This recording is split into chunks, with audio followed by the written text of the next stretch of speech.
Every religion on earth has a devil, a dark lord, a fallen angel, a cosmic enemy of God. Christianity has Satan. Islam has Iblis. Zoroastrianism has Ahriman. But Hinduism, the oldest living spiritual tradition on this planet, has no devil. Why? Is it because Hinduism ignores evil? Because its gods are weak? Or because it understands something so profound, so terrifyingly true about the nature of darkness, that it never needed one? What if evil was never the opposite of God, but a part of God itself? Stay, because what you're about to discover will change the way you see everything. Most of us grow up in a world built on a single idea, that good and evil are two separate forces, eternally at war. Light versus darkness. God versus the devil. Heaven versus hell. It's a clean story. Comfortable. It tells us exactly who to blame when things go wrong. But Sanatan Dharma, what the world calls Hinduism, looked at the cosmos and asked a far more dangerous question. What if there is no separation? Thousands of years ago, the rishis, the great seers of ancient India, sat beneath stars that modern telescopes have only recently learned to count. They didn't just observe the universe, they entered it. And what they found was not a battlefield between God and the devil. What they found was Brahman, the single, infinite, undivided consciousness from which all things emerge and into which all things return. Everything. Light and shadow, creation and destruction, love and cruelty, the saint and the murderer. All of it. 1. This was not a comfortable revelation. It was a shattering one. So if there is no devil, no singular architect of evil, where does darkness come from? In Sanatan Dharma, the answer is found in a single Sanskrit word. Avidya. Ignorance. Not ignorance as in stupidity. Not ignorance as in lack of education. Avidya is the cosmic forgetting. The moment a soul forgets its own divine nature and begins to believe it is separate. Separate from others. Separate from the universe, separate from God. And from that forgetting, everything we call evil is born. Greed, because you believe you are not enough. Hatred, because you believe the other is truly other. Violence, because you have forgotten that the one you wound is you. This is why Hinduism never needed a devil, because evil is not an invading force from outside. It is a direction, a turning away from truth. It is the darkness that exists not because a demon lit it, but because a soul closed its eyes.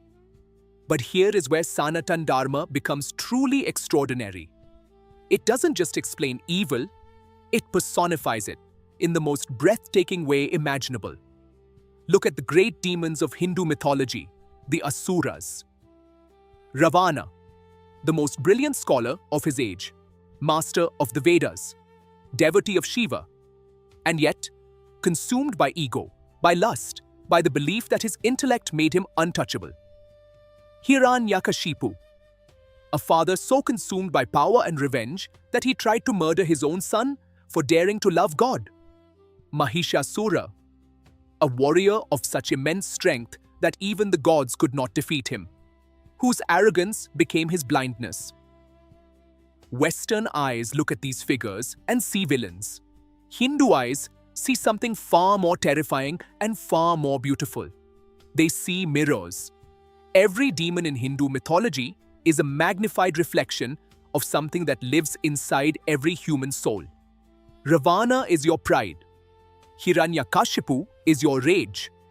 Mahishasura is your refusal to surrender. The gods don't fight demons to destroy evil. They fight to awaken the soul that evil has swallowed. Even more astonishing, many of the greatest demons in Sanatan Dharma were once divine beings.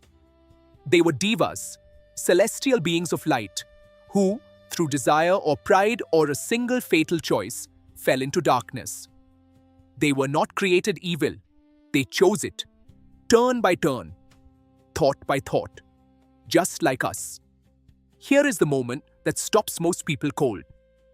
In Hinduism, the gods themselves carry darkness. Shiva, the supreme deity, worshipped by hundreds of millions, is the god of destruction. He dances as the universe ends. He carries a trident. He wears serpents. He lives in cremation grounds. Kali, the Divine Mother, stands on a battlefield. Her hands red, her eyes wild, necklace of skulls around her throat. In any other tradition, these would be demons. In Sanatan Dharma, they are God. Why? Because Sanatan Dharma understood something that took Western science millennia to discover. That destruction is not the opposite of creation. It is its partner. Stars must die to birth new ones. Forests must burn to grow again. The self must be broken to be reborn as something greater. Shiva does not destroy because he's evil. Shiva destroys because without endings, nothing new can begin. Kali does not kill out of cruelty. Kali slaughters the ego, the false self, so the true self can finally breathe. This is the secret the rishis encoded in every myth, every deity, every temple carving. Darkness is not the enemy of the divine. It is the womb of transformation. So what does all of this mean for you, sitting here in this moment in your life?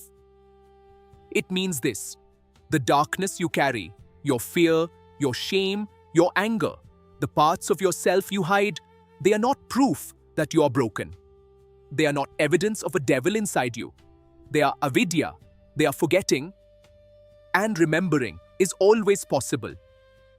Sanatan Dharma does not ask you to wage war against the darkness within you. It asks you to understand it, to look at it without flinching, to ask, what have I forgotten that made me this way? Because the moment you understand the root of your darkness, it begins to lose its power. This is Dharma, not a rule book handed down from a throne in the sky, but the living, breathing, dynamic truth of what you are. You are not a sinner fighting a devil. You are a divine being, temporarily lost in the dream of separation. And the entire universe, every god, every demon, every story ever told, exists to help you find your way back. Hinduism has no devil because it never needed one. It had something far more powerful. The truth. The cosmos is not a war. It is a conversation between light and shadow. And you are both. This is Sanatan Dharma. This is the eternal way. And it has been waiting for thousands of years for you to remember. If this opens something in you, a question, a feeling, a spark of recognition, then you already know what to do. Like this video. Not for the algorithm, but as a signal to the universe that truth still matters. Share it with someone who's fighting their own darkness right now. They may need this more than you know. And subscribe, because this is only the beginning. Every week, we go deeper into the ancient wisdom of Sanatan Dharma. The stories, the gods, the philosophy that shaped one of the greatest civilizations ever to walk this earth. The next video will take you even further. Are you ready?